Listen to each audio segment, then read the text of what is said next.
Invest ചെയ്യുന്നതിനെ കുറിച്ച് സംസാരിക്കുമ്പോൾ പറയും നീ ഗ്രീഡി ആയിട്ട് ഇൻവെസ്റ്റ് ചെയ്യുന്നത്, നിനക്കൊരു വീട് സ്വന്തമായിട്ടില്ല, ഇവിടെ എന്തുമാത്രം ആൾക്കാർക്ക് വീടില്ലാത്തവരുണ്ട്, അങ്ങനെയുള്ള ചോദ്യങ്ങൾ ചോദിക്കും. ചിലപ്പോൾ നിനക്ക് 2 വീടുണ്ട്, ഇനിയും നിനക്ക് എന്തിനാടാ വീട്? അവരുടെ ഒരു ഡ്രീം ഉണ്ടാവും, ഓക്കെ, ഒരു പാസീവ് ഇൻകം, റിട്ടയർമെന്റ് ഇൻകം, അതായത് അല്ലെങ്കിൽ ഒരു ജനറേഷണൽ വെൽത്ത്. ആ ഒരു ഡ്രീം ഉള്ളതുകൊണ്ടാണ് അവർ ഇൻവെസ്റ്റ് ചെയ്യുന്നത്.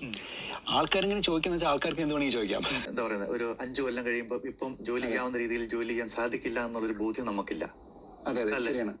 അപ്പൊ നമ്മൾ ഓർക്കുന്നത് ഇപ്പൊ ചെയ്യുന്ന രീതിയിൽ തന്നെ നമുക്ക് ഇനി ഒരു 10 കൊല്ലത്തേക്ക് 20 കൊല്ലത്തേക്ക് 50 കൊല്ലത്തേക്ക് പണി ചെയ്യാന്നുള്ളത്, അങ്ങനെ ഒരു സംഭവം നടക്കില്ല. അപ്പൊ അതുകൊണ്ട് നമ്മൾ ഇപ്പോൾ തന്നെ ഒരു എന്താ പറയുക, നമ്മൾ എന്തുമാത്രം ഇൻകം ഉണ്ടാക്കുന്നു എന്നതിനെ ആശ്രയിച്ചില്ല, നമ്മൾ എന്തുമാത്രം ഇൻകം സേവ് ചെയ്ത് അത് ഡിപ്പോസിറ്റ് ചെയ്യുന്നത്, അതായത് എവിടെയാണ് നമ്മൾ നന്നായിട്ട് ഇവിടെ പാർക്ക് ചെയ്യണം പൈസ. ഏത് ഫീൽഡിൽ നമ്മൾ ഇൻവെസ്റ്റ് ചെയ്താലും നഷ്ടം ഉണ്ടാവും അതിനകത്ത്. 100% പ്രോഫിറ്റബിൾ ആയിട്ട് ആർക്കും ബിസിനസ് ചെയ്യാൻ പറ്റില്ല. ഇന്നേ ഇവരാരും ബിസിനസ് ചെയ്തിട്ടുമില്ല. അപ്പോൾ അതിനകത്ത് തെറ്റുകളുണ്ടെങ്കിൽ നമ്മൾ തെറ്റുകളിൽ നിന്ന് പഠിക്കുക, അത് ഇമ്പ്രൂവ് ചെയ്യുക എന്നുള്ളത് മാത്രമേ ഇതിനകത്ത് പോകുമ്പോഴേ ഉള്ളൂ. ആരും പെർഫെക്റ്റ് ആയിട്ടുള്ളവരല്ല. അത് വളരെ നിങ്ങൾ കാൽക്കുലേറ്റഡ് ആയിട്ട് റിസ്ക് മനസ്സിലാക്കിയിട്ട് വേണം മേടിക്കാൻ. അപ്പോൾ ചിലത് ഹൈ റിസ്ക് ഏരിയാസ് ഉണ്ടാകും, നമ്മൾ എന്തായാലും അവോയ്ഡ് ചെയ്തിരിക്കണം.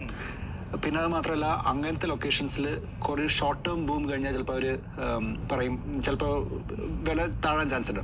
അല്ലെങ്കിൽ ചിലപ്പോൾ ഓൾറെഡി അത് 1 മില്യൺ ആയനെ, അത് 1 മില്യൺ അല്ല, അതിപ്പോൾ 400 നിൽക്കാനൊരു കാരണമുണ്ട്. അത് എന്തുകൊണ്ടാണ് നമ്മൾ മനസ്സിലാക്കിയിട്ട് അവിടെ ഇനി വില കൂടാൻ സാധ്യതയുണ്ടോ നമ്മൾ റിസർച്ച് ചെയ്തിട്ട് വേണം മേടിക്കാൻ. ഒരു ചെറിയ നമുക്ക് താമസിക്കാൻ വേണ്ടിയുള്ള ഒരു ബേസിക് ഹോം ചെയ്യുക. അത് ബേസിക് ഹോം എന്നുള്ള കൺസെപ്റ്റിൽ തന്നെ ചെയ്തിട്ട് after 4 years or 5 years upgrade ചെയ്യുക നെക്സ്റ്റ് ലെവലിലേക്ക്. ആ നെക്സ്റ്റ് ലെവലിലേക്ക് അപ്പോൾ നമ്മൾ വൺസ് ഒരു 4 bedroom അല്ലെങ്കിൽ 5 bedroom ഇനിഷ്യലി മേടിച്ചു കഴിഞ്ഞാൽ നമുക്ക് പിന്നെ നമ്മുടെ ലൈഫിൽ നെക്സ്റ്റ് 10 yearsലേക്ക് യാതൊന്നും ചെയ്യാനുള്ളൊരു ഫിനാൻഷ്യൽ പൊസിഷൻ നമുക്ക് ഉണ്ടാകത്തില്ല. ആ സ്റ്റക്കായി പോകും. ആ 5 years അല്ലെങ്കിൽ 10 years നമ്മൾ സ്റ്റക്കാവുന്ന സമയത്ത് നമുക്കത് ഒരു പ്രോപ്പറായിട്ടുള്ള ഫിനാൻഷ്യൽ പ്ലാനിങ് ചെയ്തിട്ട് ചെയ്യുവാണെങ്കിൽ നമുക്ക് മൾട്ടിപ്പിൾ ആയിട്ടുള്ള പ്രോപ്പർട്ടീസ് ചെയ്യാം. പ്രോപ്പർട്ടീസ് ചെയ്ത് കഴിഞ്ഞ് കഴിഞ്ഞാൽ അതനുസരിച്ച് നമ്മുടെ ഫിനാൻഷ്യലി ഫ്രീ ആകും. പ്ലാൻ പിന്നെ എല്ലാത്തിനും മെയിനായിട്ട് നമ്മളൊരു ഫിനാൻഷ്യൽ അനലൈസിസിന് പ്ലാനറെ കണ്ട് ഇതൊന്ന് ഡിസ്കസ് ചെയ്യുക എന്നുള്ളതാണ്.